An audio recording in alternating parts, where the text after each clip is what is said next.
Hola, en este video, quiero hacer un poco de contexto histórico de lo que es la evolución histórica del derecho internacional público, agregar algunos datos de contexto como para complementar la cuestión de la evolución histórica del derecho internacional público. El primer tratado del que tenemos noticia, o por lo menos prueba arqueológica suficiente, es el Tratado de Kadesh entre los egipcios y el imperio hitita, dos imperios muy fuertes de la antigüedad, en el que se resuelven un conflicto entre ellos, habiendo varios años de guerra. Se reúnen el faraón Ramsés II, uno de los más famosos faraones de Egipto, con el emperador del imperio hitita, firman un tratado de paz y este tratado de paz se conserva hoy en día y se exhibe en la sede de Nueva York de las Naciones Unidas como una muestra o como un símbolo de lo que es la paz duradera entre los pueblos. La realidad es que, como todos nos podemos imaginar, el derecho internacional existe desde que existen los pueblos en la humanidad, ¿sí? Así como el derecho regula la vida de las personas desde que los seres humanos habitan sobre la tierra, desde que viven en una sociedad y que esa sociedad debe ser regulada a través de normas para que la convivencia sea pacífica y para que pueda ser posible la convivencia tienen que existir normas de conducta del derecho. Desde el momento en que justamente estos seres humanos se asocian en comunidades, estas comunidades interactúan entre ellas y también es necesario poner ciertas reglas o ciertas normas jurídicas. Por lo tanto, el derecho internacional existe desde que existen pueblos que interactúan entre ellos. Como vemos, ya en la época de los antiguos egipcios existían las relaciones entre pueblos y los conflictos se resolvían con tratados de paz. Desde el primer tratado del que tenemos noticias hasta la Paz de Westfalia o el Tratado de Westfalia en 1648, se considera, dentro de lo que es la doctrina del derecho internacional, que no ha habido demasiados cambios o demasiadas evoluciones. Es decir, los pueblos siguen relacionándose entre ellos del modo en el que lo hacían los egipcios y los hititas, teniendo relaciones comerciales, intercambiando tal vez, enviando algún embajador para alguna cuestión que fuera necesario negociar, resolviendo los conflictos a través de tratados de paz, etc. Pero fundamentalmente la fuente más importante de este periodo es la costumbre internacional, es la costumbre a través de la cual los pueblos se vinculan entre ellos. Lo que cambia con la Paz de Westfalia es la Paz de Westfalia se genera para resolver algunas guerras que venían desarrollándose en Europa, pero lo que cambia fundamentalmente con este acontecimiento es la consolidación de los estados nacionales en algunos países de Europa. Como para recordar simplemente qué es la consolidación de los estados nacionales, durante este periodo, es decir, a partir del año 1500 y hasta el siglo XVI y XVII, algunos países de Europa, España, Francia, Portugal, algunos de los Países Bajos, Inglaterra, todos estos países afrontan un proceso por el cual abandonan la estructura feudal, ¿sí? Esta estructura en la que el territorio está dividido en pequeños feudos, en el que en cada feudo domina un señor feudal que dentro de ese territorio que le pertenece patrimonialmente es dueño y señor de poner las normas que quiera y de aplicar la justicia y de cobrar los impuestos, etc. Todos estos feudos integran un reino gobernado por un rey, pero en el cual el rey no es más que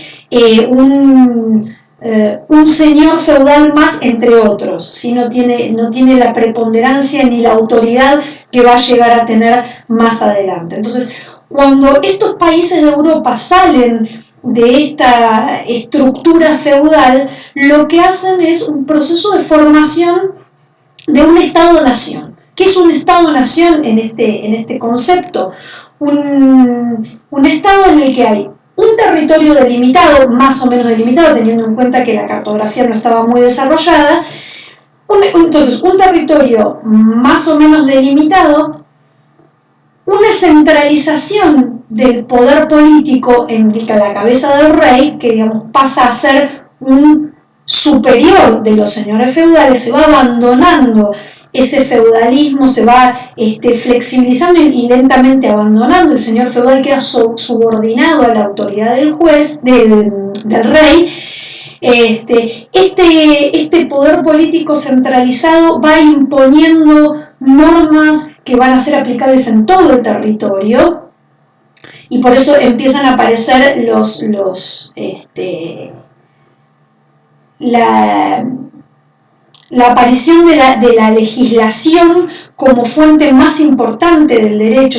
sacando el derecho anglosajón que se maneja con otras fuentes, pero digo, la ley empieza a tomar este papel protagónico frente a las costumbres locales, frente a las costumbres de los feudos. Se empieza a imponer una ley única en todo el territorio, dictada por el rey, y esa ley va a ser aplicable en todo el territorio. Y otra cosa que es fundamental y que por eso se convierte en Estado-nación es que dentro de ese territorio, con ese poder unificado en cabeza del rey, va a habitar una población que tiene características nacionales en común, ya sea el idioma, ya sea las costumbres, ya sea la religión, la raza o cual sea el elemento aglutinante que va a tener esta población, va a ser una población uniformemente nacional. Entonces se empieza a unir de manera poderosa el grupo nacional, o sea, todos aquellos que tienen un sentimiento nacional en común, con el poder político que los engloba y que los gobierna. Entonces aparece esa unión tan fuerte entre el Estado-nación. Entonces, en la Paz de Westfalia, muchos de los países europeos que participan en esta Paz de Westfalia están atravesando este proceso de consolidación del Estado-nación,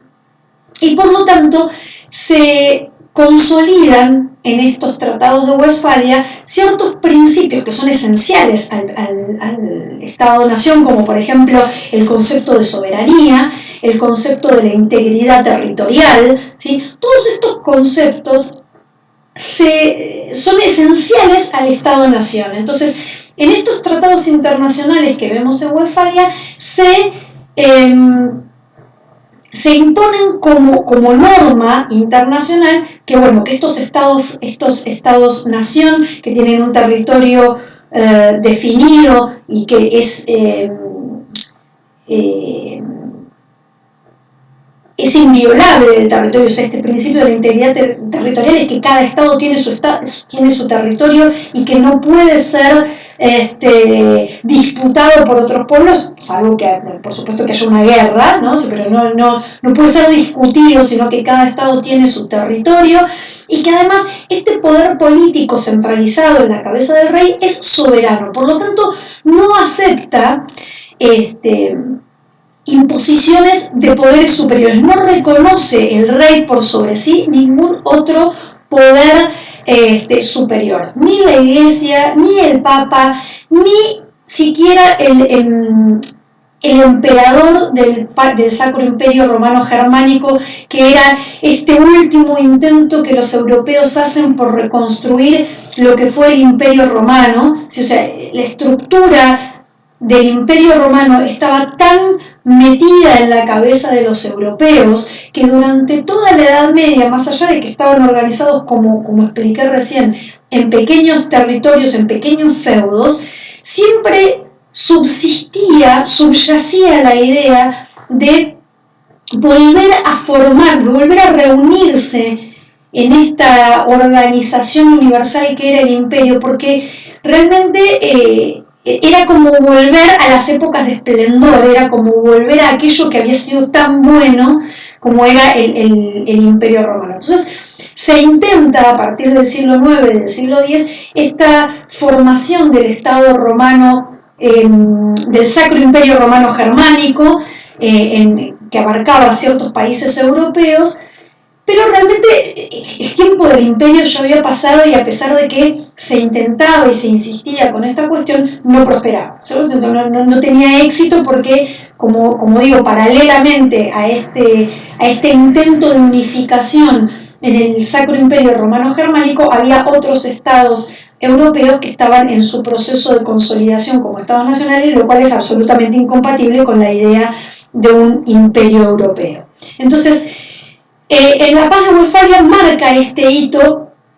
de la aparición del Estado-Nación que con ciertos avatares todavía es el modo que tenemos en la actualidad, en el que los estados se siguen asociando con los grupos nacionales. En el que los estados siguen teniendo un territorio consolidado y en el que los estados siguen siendo soberanos, ¿sí? Entonces, de alguna manera, este punto que marca el inicio del derecho internacional moderno y también de la diplomacia moderna, porque empieza a aparecer la idea del intercambio de embajadores entre los estados, aparece también la idea de las convenciones, esta idea de reunir representantes de varios países para llegar a acuerdos multilaterales. Esto también aparece con la Paz de Westfalia. Es decir, muchos de los elementos que caracterizan tanto el derecho internacional actual como la diplomacia clásica aparecen con la Paz de Westfalia.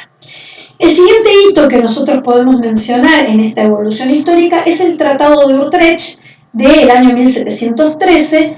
en el que los estados europeos ya a esta altura están consolidados, aquellos que habían comenzado su proceso de unificación o su proceso de consolidación como estados nacionales, ya tienen finalizado este proceso. Estamos en plenas épocas de colonización, ¿sí? El imperio español y el imperio portugués dominan gran parte de América,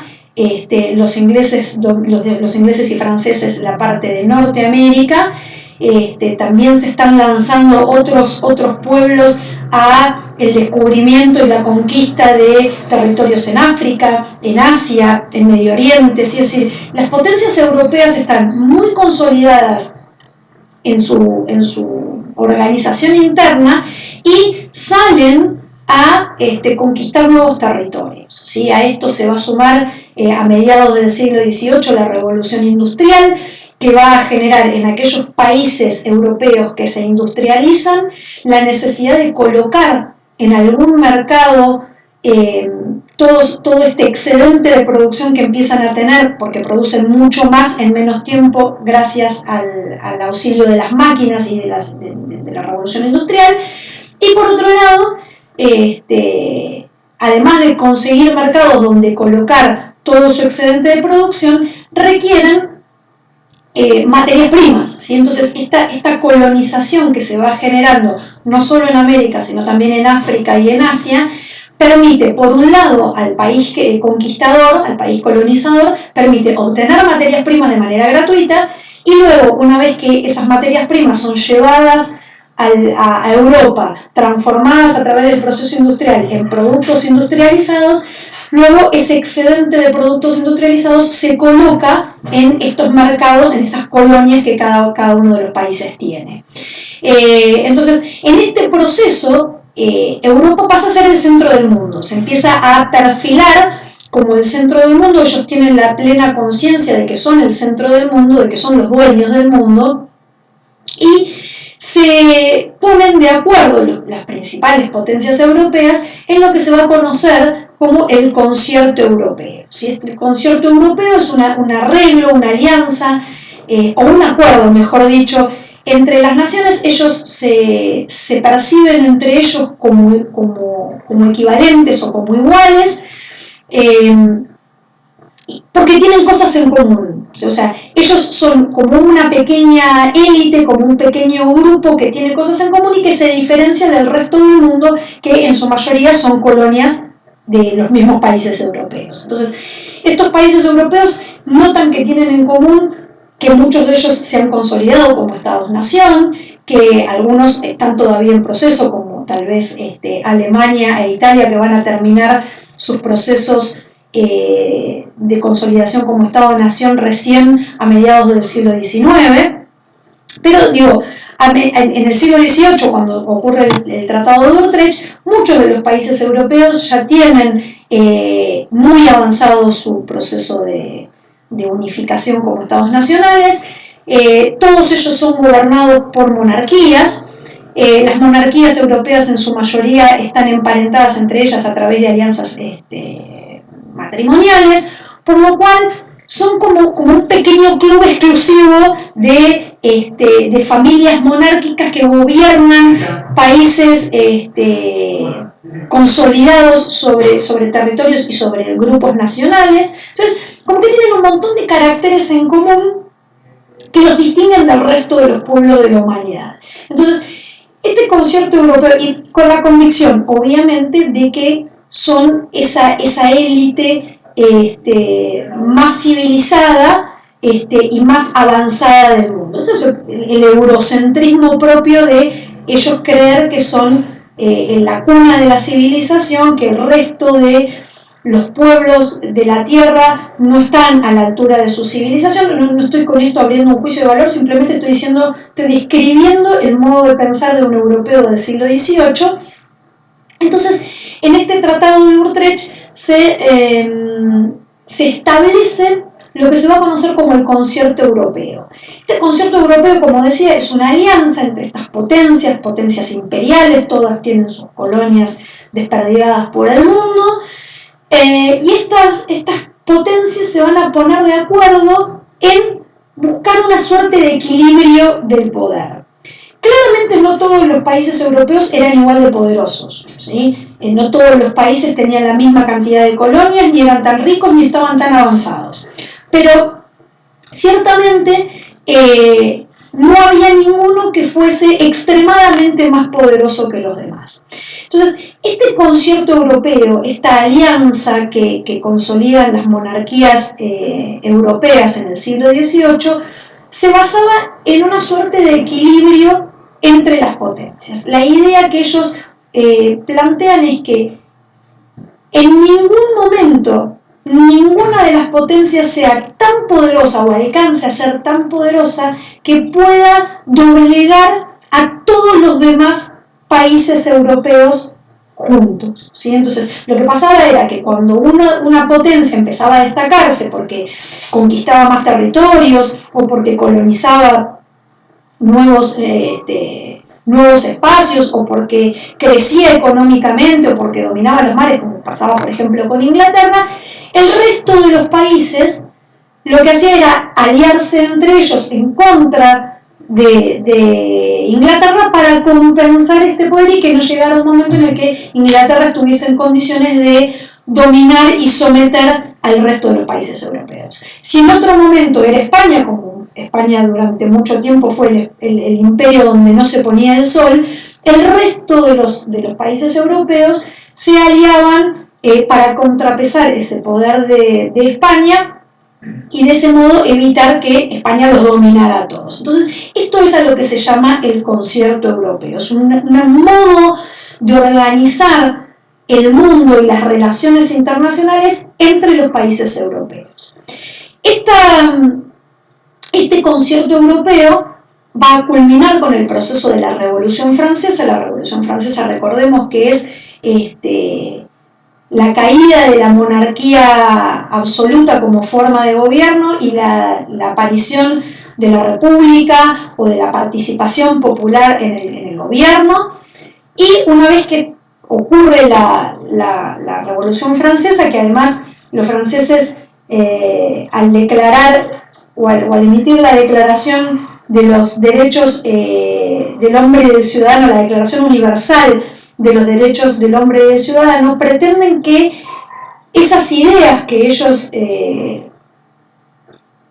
están estableciendo en la declaración pasan a ser de uso universal, no son solamente para los franceses, no es la declaración francesa, es la declaración universal. Ellos tienen la pretensión de que esos derechos, ¿sí?, esos derechos surgidos de la Escuela del Derecho Natural Clásica, sean entendidos como derechos propios del ser humano y no solamente de los franceses, ¿sí? Entonces acá tenemos también una nueva apertura hacia lo internacional de la mano de la Revolución Francesa. Pero esto no se queda ahí, porque una vez que cae la monarquía francesa, que viene el periodo del terror y del descontrol de la República, aparece la figura de Napoleón. Y Napoleón lo que va a tratar de hacer es de exportar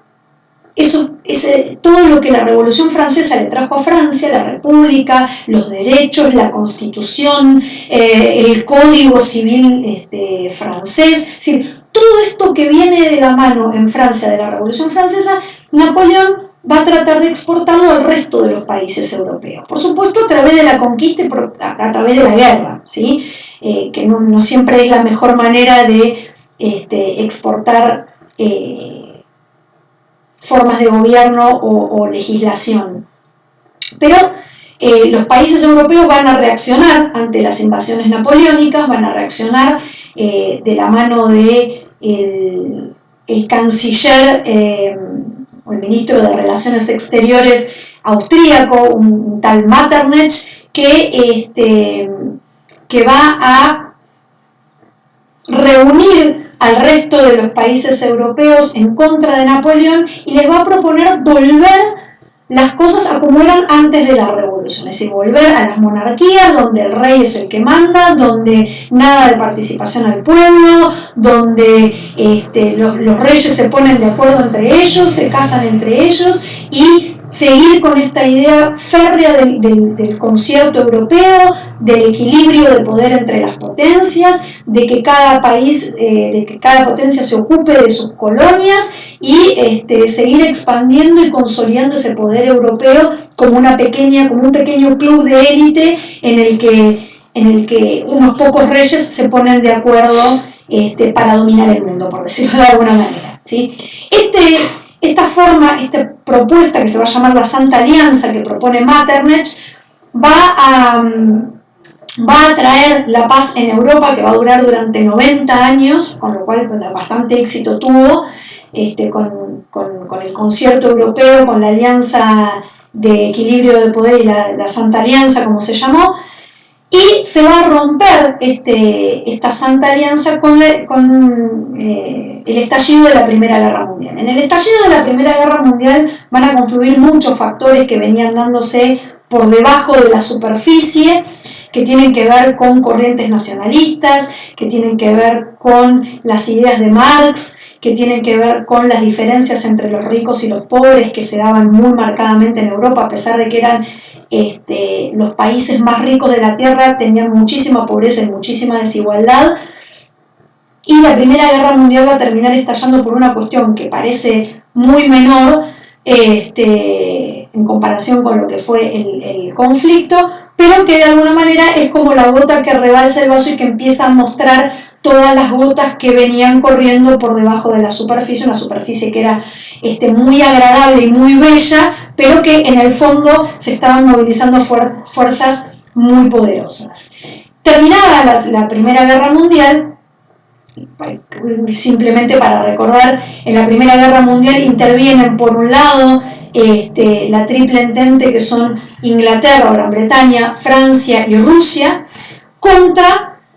el Imperio Alemán, el Imperio Austrohúngaro y el Imperio Turco Otomano, ¿sí? Ya en los últimos años de la Primera Guerra Mundial, en 1917, recordemos que la guerra termina en 1918, en 1917 la Triple Entente,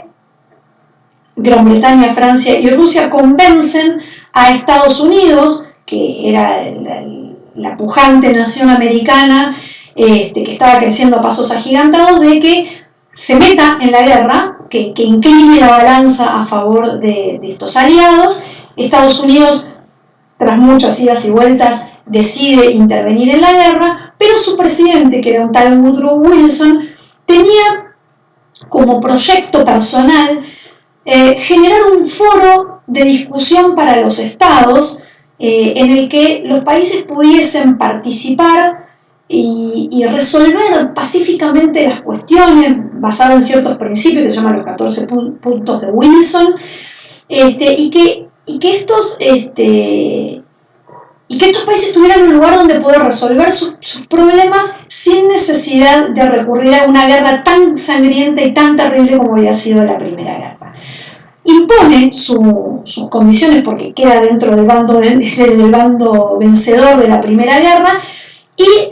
se forma entonces a partir de esto lo que se llama la Sociedad de Naciones. La Sociedad de Naciones era este foro en el que participaban los países europeos y Estados Unidos, que en realidad Estados Unidos después de la guerra termina no aceptando las condiciones que se imponen y no entra en la Sociedad de las Naciones que ellos mismos quisieron crear, terminan no entrando. Entonces los países europeos van a integrar la Sociedad de Naciones, que es como el germen de lo que es las Naciones Unidas. Esta Sociedad de Naciones, que tenía como finalidad brindar un espacio para que las naciones resuelvan sus conflictos de manera pacífica, fracasa estrepitosamente porque en los 20 años que transcurren entre que termina la Primera Guerra Mundial y que comienza la Segunda, que es el periodo en el que está vigente la Sociedad de las Naciones, en 20 años pasa de todo, aparecen los totalitarismos en la Unión Soviética, en la Alemania nazi y en la Italia fascista de Mussolini, que empiezan a invadir territorios, que empiezan a anexarse territorios, que empiezan con una política expansionista muy fuerte y que la Sociedad de las Naciones no es capaz de ponerle un freno a esta ambición expansionista que tienen estos países, con lo cual no sirve a los fines que tiene que servir, que son los de, bueno, tener una comunidad internacional civilizada que resuelva las cosas de una manera jurídica y sin recurrir al atropello, ni a la guerra, ni a la invasión, ni a la expansión descontrolada, ¿no? Entonces, bueno, en 1939 comienza la Segunda Guerra Mundial, la Sociedad de Naciones se le declara el certificado de defunción oficial, dado que fracasó porque terminan metiéndose los países europeos en una guerra muchísimo peor que la que habían querido solucionar. Y nuevamente, cuando termina la Segunda Guerra Mundial en el año 1945, y otra vez a instancias de los Estados Unidos, se genera nuevamente un foro de participación internacional que va a ser las Naciones Unidas. Las Naciones Unidas se crea muy poquitito tiempo antes de que formalmente concluya la Segunda Guerra Mundial, y la condición que ponen los fundadores de aceptar a todos los países que quieran participar, que por supuesto está abierta a todos los países que quieran, hay una invitación formal a todos los países que quieran participar. Para poder hacerlo es necesario declararle la guerra a Alemania y al eje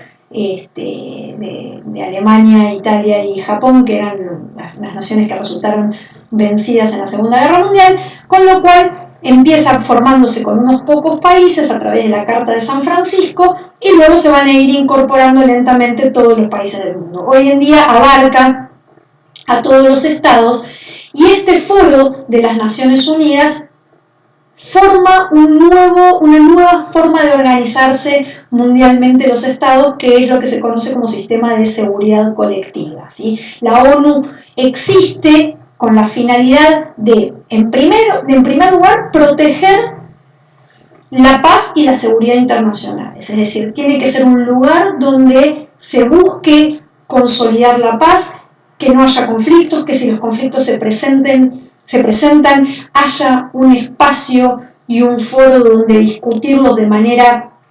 civilizada y pacífica. Si aún así no se pueden resolver y los países llegan a la instancia de la guerra y del conflicto, la ONU debe intervenir para pacificar las aguas y resolver las cuestiones. Es decir, la ONU brinda o pretende o surge con la intención de brindar un sistema en el que todos los países se sientan seguros, por eso se llama de seguridad colectiva, se sientan seguros y se sientan protegidos, porque si en alguna situación de conflicto fuesen agredidos o fuesen invadidos por otro Estado, bueno, la comunidad internacional de alguna manera va a proteger y va a intervenir para que esta situación no llegue a mayores y no se subsane. Luego podemos discutir la efectividad o que haya logrado o no su cometido la ONU, pero realmente es un hito importante porque establece este nuevo sistema internacional que además pone de moda, de alguna forma, al tener un foro en el que todos los países participan, brinda un lugar, un espacio en el que los países han proyectado, han negociado y han firmado una multiplicidad de convenios internacionales que abarcan a muchísima cantidad de países, con lo cual se empieza a establecer cierta legislación o cierta normativa internacional aceptada por muchísimos países, lo cual es un gran avance sin ninguna duda. Y como último punto, todavía dentro del sistema de seguridad colectiva de lo que es la ONU, tenemos el proceso de globalización en el que los años 80 el neoliberalismo como corriente económica y política encabezada fundamentalmente por los gobiernos de Thatcher en Gran Bretaña y de Reagan en Estados Unidos, vuelven a llevar al Estado a una situación bastante de debilidad, de poca intervención. Le van quitando funciones frente a lo que es la globalización, la multilateralización, los procesos de integración regional, que ya vamos a ir viendo más profundamente más adelante. Entonces, hay como una serie de movimientos, sin salirnos de la estructura de la seguridad colectiva en el marco de la ONU, se están produciendo nuevamente fuerzas y movimientos contradictorios. Por un lado, la pérdida de poder del Estado-Nación como ente soberano frente a lo que es la globalización y la multilateralización, y por otro lado, los movimientos de integración regional en los que los países encuentran una forma de sumar fuerzas con otros países que tienen características similares, para que al momento de sentarse a una mesa de negociación es mucho más fácil si somos varios y reunimos nuestras fuerzas y sumamos nuestras fuerzas, que si un solo país se sienta frente a grandes potencias o frente a grandes bloques regionales. Bueno, esta es un poco la evolución histórica del derecho internacional, como para darle un poquito más de contexto a lo que pudimos desarrollar en la bibliografía. Espero que les haya sido útil, muchas gracias y hasta la próxima.